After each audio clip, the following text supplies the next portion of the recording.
Let's be honest, there's no guidebook when it comes to relationships. So we end up having to stumble through life trying to figure things out for ourselves. What if there was a podcast that found the answers for you, that provided insight to build a successful relationship and ultimately find the companionship you've always hoped for? Welcome to the Girls Ask Guys show, where we answer the questions most people are afraid to ask when it comes to lessons in life and love. It's time to master this thing called life together with your hosts, John and Ashley. And welcome back, everybody, to the Girls Ask Guys show. I'm Ashley, and of course, we're here with John, and we are your relationship guides, helping you be happy. Or something like that John says. He says something much smarter, but I'm getting there. I'm figuring it out. But seriously, welcome to our 10-Minute Tuesday, where we take about 10 minutes, maybe 12, sometimes 13. Yeah, so it's roughly 10 minutes. Yeah, roughly 10-Minute Tuesday, where we take a nice topic and we kind of get nice and short to it. If needed, of course, then we're going to go into our Thorough Thursday with it. But I think today's topic is really good. John sent me an email about victimhood and, creating a savior version. Was it victor savior mentality or something like that? Yeah, it's kind of your victim saver mentality, where one of you is the victim and the other one is the saver, and the victim is always creating problems and the saver is always trying to fix them. Or you see somebody and you're like, oh, I feel sorry for them, and you're going to enter into a relationship and somehow you're going to fix them. Yeah. So no, let's just start off with the simple answer. No, you cannot fix somebody. You can urge somebody to fix themselves. You can aid them as they are fixing themselves. But no, I'm sorry to tell you, you can even help them and work with them, but you cannot fix somebody. And the minute you start trying to is the minute that person knows they have you on a fucking hook. Yeah.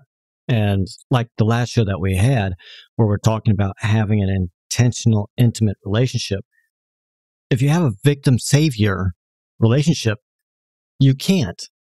Right. I mean, because there's no love. The connection and the security that is needed is never actually there. The saver is always sitting there, and they think they're going to provide a love. But actually, it's not there. It's just... No, it's codependency. Codependent. It's self-sabotaging. It's needy, and it's very unattractive. Very unhealthy also. Yes. Now, don't get me wrong. If you're in a long-term relationship, people are people, and people are going to need help. And, I have a friend, and I've been in relationships where people struggle with addictions, and that's different. We're talking, constantly having to have bullshit happen in your relationship in order for it to be interesting. When people struggle with things and you guys have made a long-term commitment, it's very possible that there's a relapse, and it's very possible that all those things are going to happen. When we say victim savior, what we mean is, well, yes, you can still, like I said, you can still help them. You are not constantly having to bail them out of jail. To a certain degree, you say, okay, I'm going to walk away from this because. Yeah. Or you're sitting there and you're being extremely clingy, or you're withholding your actual opinions about what that person actually needs to do because you don't want them to disappear on you, because you don't want to be too critical. Yeah. Or you're taking their problem on as your own responsibility for trying to take care of it. Inside of these relationships, you find secrets, you find fault, affection is being withheld, people are over criticizing, they're overworking, they're lying about stuff. Oh my gosh. I mean, it just doesn't It's exhausting. work. That's exactly what it is. It is so fucking exhausting. And I think this happens more when you're maybe not looking for someone in the wrong places, but it happens more when you meet somebody and they are just completely full out honest with you about how shitty of a life they're living and how terrible everything is. And the reason is because while you may have fallen for this person, you still think, I can fix them. I can be the one. You are not. You will never be. If someone wants to be fixed, they'll fix themselves. And that is just the God's honest truth. It's the same when you're dealing with, let's say, an addict or any of those kind of things. When they are ready to get help, they will get help. But all you can do is either A, say, listen, I need to walk away from this because it is not good for me, or B, like, yes, I'm here to support you, but I'm not doing this for you. Right. And really, there's two ways that you can actually sabotage a relationship. Part of that is being distant. Mm. So you feel that I'm not going to really emotionally connect with this person because if I am less vulnerable, that way I am stronger. And that doesn't work. You have to be vulnerable. Listen to our show on Is Vulnerability a Weakness? No, it is not. Because if you can't invest into the relationship, that feeling of safety isn't there.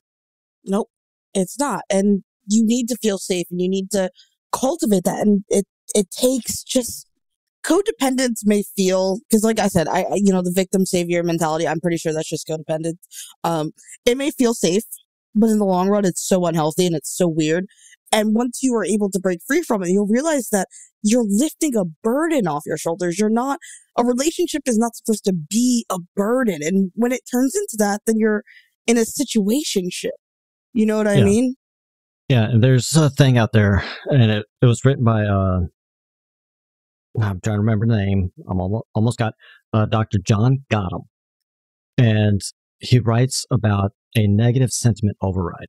And what this is that you're constantly observing for flaws. That way you can justify distancing yourself. Yes. And when you do that, you actually change your perception of who you are with. And they go from this person that you really wanted a relationship with, but you didn't want to get too close. You wanted to keep your distance. You didn't want to become too vulnerable. And what happens is that you actually change how you see them, and now they become a person you don't want to even be with because all you're seeing is the negatives. The negatives, yeah. And when they are sending out their own, I need this connection, you're missing about 50% of those signals. Right. And it's true. You just start to, like you said, you zone in and you start to say, I don't want to be with this person. And then you start to feel like, they're going to take away your autonomy or any of these kind of things. And the truth is that you're probably not even ready to be in a relationship to begin with. Yeah. Like if you're going in thinking like that, if you're constantly searching for the negatives, if you're sort of looking for reasons for it to fail, you're not ready. And it's okay. That's like one thing that people need to understand. It's okay not to be ready, but to force yourself into something, you have to be honest with that person and say, hey, I don't want this. I don't need this. And it's going to hurt them, obviously, but they'll either say, I respect you and it's okay, or they'll cry or whatever, you know what I mean? Like whatever, or they'll disappear. It's up to them, but you have to be forward and honest. And then you have the flip side of it, which is, so you have distant intimacy and then you have constant intimacy. And this is your needy person who desperately wants the love. They're the ones that they're constantly going to fill any empty space with text messages, phone calls, emails, dropping in at inopportune moments, just giving that constant reassurance that they are there. Mm-hmm. And sometimes guilty, by the way, totally guilty of that. I'm one of those people. And speaking as someone who's like that, I think one of the biggest reasons I'm like that is because it's not so much, I mean, there's slight codependence there, don't get me wrong, still nuts. But I think a big part of it also comes down to, I don't want someone to think that they aren't loved. And I mean that. And it's not even like a hero. One of my biggest and weirdest things about me is like, even as my friend, you know that I always check on my friends. Yeah. So can you imagine fucking dating me? How annoying that would be. Like, and it's because when I meet someone who I care about, I think I lost a couple of friends to suicide throughout the years. And one of my biggest fears is the person that I love not feeling that. And then it becomes, Ashley, you're fucking smothering me. And then I'm like, my bad. Let me back off for a bit, and then it creates that. But in this case, I think the person does it just because they're so desperate to be loved. It's part of that, but and working with a few of the clients that are just coming to mind, a lot of that also comes from their childhood. Yeah. Where even past relationships where they remember the neglect. So or a person got bored and they left. Right. So they actively try to change themselves in the hopes of actually being loved by the other person. Yeah. It's pretty much like, it's almost like their armor. They're just going to exhaust themselves to put forth every single effort that they can in order to be loved. And what they're doing is they're just constantly smothering the other person. Yeah. And that's, I guess that's, I mean, I would be lying to say that there's part of it that's not like that. But, yeah, no, I can totally see that. And it happens. And it's not insane to think about. And truthfully, when you have these kind of problems with yourself, once you realize them, like I said, once I realized I'm like a smothering psychopath, I got hobbies, you know what I mean? Yeah. And then it kind of went like, hey, where are you? But really it came to, getting that balance and becoming that person and allowing myself to realize that I'm not perfect regardless of what I see in the mirror every morning. But no, seriously, I'm not perfect and I have things I need to work on. And once I was able to be honest with myself and say, this is the part of the savior victim where you are, and this is how you need to do better. Yeah. I was able to do that and things got better. Imagine that. Yeah. If you're one of these two types of people, we actually have sections that we can work with you so that you're not constantly beating yourself up over not having a boyfriend or not having a girlfriend. Right. And you're not subverting your own goals and your own desires. You're not intentionally pushing somebody else away or constantly smothering them. Yeah. Because I've worked with a couple before. Actually, they were a married couple, unfortunately. So that was really interesting. I actually had to separate them and work with them one-on-one. Yeah. Because one was distant. The other one was a smotherer, and it was a toxic relation. It was like a death spiral of confusion. It completely happens. Absolutely. And we always say, aside from certain things, most relationships are savable once you're able to understand that this is who you are, this is who they are, and this is how you guys can work together. Yeah. I think that's one of the most important things to know also. Just so if you're listening and you're in a relationship and you're like, oh, shit. Well, what they were doing was that they were actually feeding off each other and reinforcing the deepest scars that they had from past relationships. Yep. And it was torture. It's not uncommon. It's not weird. Yeah. It happens. And you guys, it's okay that it happens. And if you're that person. I think the interesting part was that they didn't even know they were doing it. Yeah. Dude, isn't that weird? Yes. It's always weird. But when I was talking with her, I found out what her deepest scars were. And just watching them kind of interact, he was actually reinforcing those scars. And she was doing the same thing with him. And it was just back and forth, back and forth. And no wonder they couldn't open up with each other. You don't want to actually get into one of these relationships by accident. That's what we want to save you from. Yeah, that's exactly it. We're on our way to hit like 60% divorce rate in the United States. Come on, people. It's time to stop that. Let's not do it. Let's make America date again. Can we get a shirt? We should get a shirt. I think we should get a Make America Date Again shirt. Matter of fact, I think I'm actually going to work on that.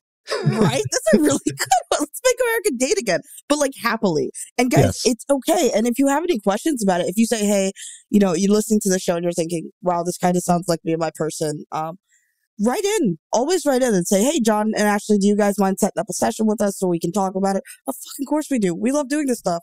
Like, this is what we do. This is what we do. Much. We create a whole show about it. So actually, always write in. Make sure you're rating us, you're sharing, you're subscribing, and aside from subscribing and sharing, like, just make sure that when you leave feedback, you leave it openly so that we can respond and we can be happy. You can always send us an email. You can always message us, and it's just a really good way for you as someone who sees yourself going down that path, or maybe you're already in it. If you want to get out, we can help you. Just hit us up. We just need a little bit of background information so that we know where to begin. And we're not covering stuff that we don't need to cover. Yeah. If you're writing to the show, please don't do it anonymously, because we want to actually refer to you. And if you don't want us to say your name, obviously we won't. Give us a fake name or some kind of avatar or something. We will honor and protect your privacy if that is what you desire. But if you want, you can apply to the show and actually come on the show, and we will give you an entire Thursday show. It's 1 hour free coaching. Ask us any question and we will point you in the right direction or give you a direct answer. Yeah. Okay, so we've hit 15 minutes. We're over our 10 minutes. So with that, we will talk to you on the next one. That's all for this episode of the Girls Ask Guys show, where all of us learn to master this thing called life together. For more answers to your questions on life and love, be sure to subscribe to the show so you don't miss a single episode. And head to girlsaskguyshow.com to submit your questions for a future episode or apply to be a guest on the show. Good luck out there, and we'll catch you next time, right here on the Girls Ask Guys show.